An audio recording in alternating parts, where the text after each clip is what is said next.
Alright, so let's try some straight and level flight. Well, this is a very basic maneuver, that's why it's also a very important one to master. First of all, it's really important that the airplane is properly trimmed. So remove all the control forces as much as possible so that ideally, if you let go of the controls, the airplane maintains the desired attitude. This is actually a very important prerequisite to straight and level flying and actually to any flying. Okay, now so for a successful straight and level flight, there are actually two parts to that, and that's the correct pitch angle and the correct bank angle.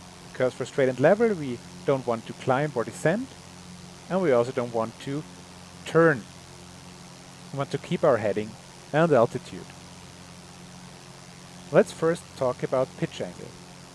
Generally, this is true for pitch and bank, you should adjust and also judge your attitude by looking outside. We are flying VFR, it's not an instrument flight or an instrument flight rules flight, so we have to look outside. Even on an IFR flight, of course, you should look outside as much as possible to scan for traffic, but that's another story. Here on a VFR flight, we also have to be able to judge our attitude by looking outside. So the flight instruments are actually not really important. They can be used for quick cross-checks, but do not fixate on them. That's a problem nowadays with flight students beginning to fly, but actually already having hundreds of hours on home simulators, because they tend to fixate on the flight instruments also in visual flight. So actually we should be able to maintain our attitude by just looking outside like this and not referencing any flight instruments. And during flying training you should do this often to maybe your instructor will cover the attitude indicator and maybe even altimeter, and you just have to continue straight and level flight by looking outside.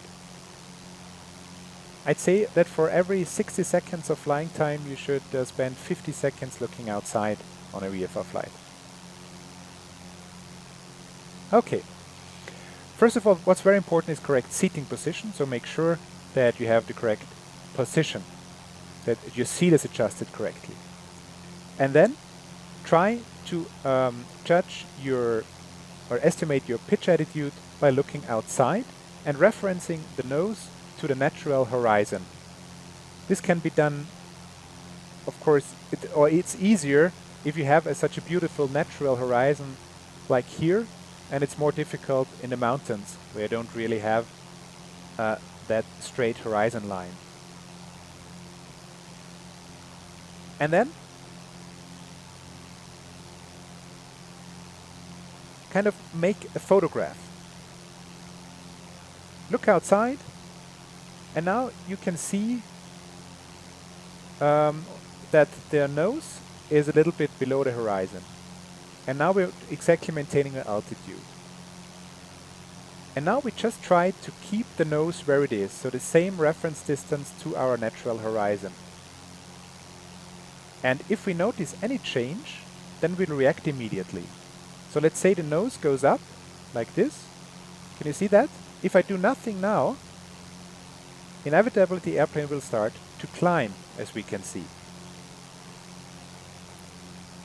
So let's go back to the attitude we've had before. It was about this. And again, we're nicely keeping our altitude. Now the same, when you see the nose dropping like this, then it's for sure that the airplane will start to descend shortly. So the key here is, if you notice a deviation, to react right away and to re-establish the image that you had before. So now we're back there. Now, if I see the nose dropping, I immediately pull back a little bit to establish my attitude, and I haven't descended like before, but I've maintained my altitude. So we're back at our attitude, just by looking outside. If now I notice the nose going up, like this, I immediately push forward a little bit, and again, I'm keeping my altitude. And now this is really the secret. Make a mental, or actually an actual picture of the aircraft's nose as it's relating to the natural horizon, and then kind of store this in your memory, and then watch for any deviations from that image. And if you notice one, then immediately react. And that's the key actually to smooth flying. If you notice a small deviation, react immediately, because then you will only need very small corrections and you will only end up with very little deviations. Now, for a bank angle. It's pretty important not to judge your bank angle by just looking over the nose, because it's a very short reference line and it's hard to do that. Actually, you should reference your wingtips. It's a bit hard in the simulator, but also with your wingtips you should establish this reference to the natural horizon, and if some bank angle is introduced, you will notice that this image is changing as well. Now let's just take a look out the right window. Now this is the reference for level flight. If a right bank is introduced, you notice how this image changes again? So we apply some left yoke to get it up there again, and then we're back in level flight. So always reference your wings in relation to the horizon to be able to judge your bank angle. Again, this should be something that's mainly done by looking outside and not looking at the turning instruments.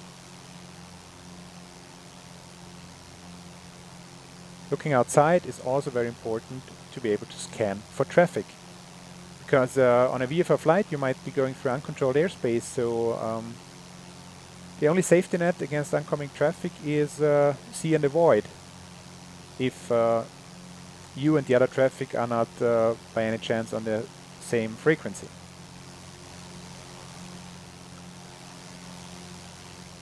Alright, so establish for pitch and for bank. Establish this reference attitude. Take a photograph, if you will, of the attitude that you require to maintain straight and level flight. And if you notice, so let's say right now we have our attitude, and if you notice that small deviation, like the nose going up a little bit right now, immediately push back and establish the previous attitude. And the same goes for bank angle. Check your wings and wingtips and the relation to the horizon, and then you'll notice, like in this example now, when a wing drops a little bit and you can react right away. So the key to smooth flying is timely corrections and small corrections, creating only very small deviations. What's also important is, as I've said a few times before, fly the airplane with your fingers, with just little pressure. Do not really do not use a tight palm grip on the flight controls, because this results in a desensitized feeling of the hand and fingers, and this normally results in over-controlling the airplane. One of the other common mistakes, as I said before, is focusing too much inside on the flight instruments. Of course, you can and you should look on the flight instruments once in a while as a cross-check, but your primary reference should always be the natural horizon and looking outside the airplane.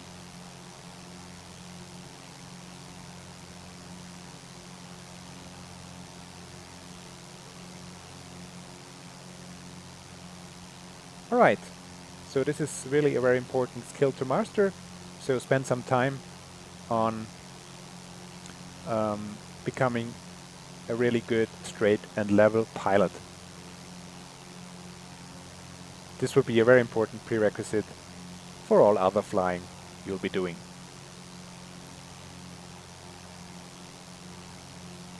Alright, this concludes this lesson. See you in the next one.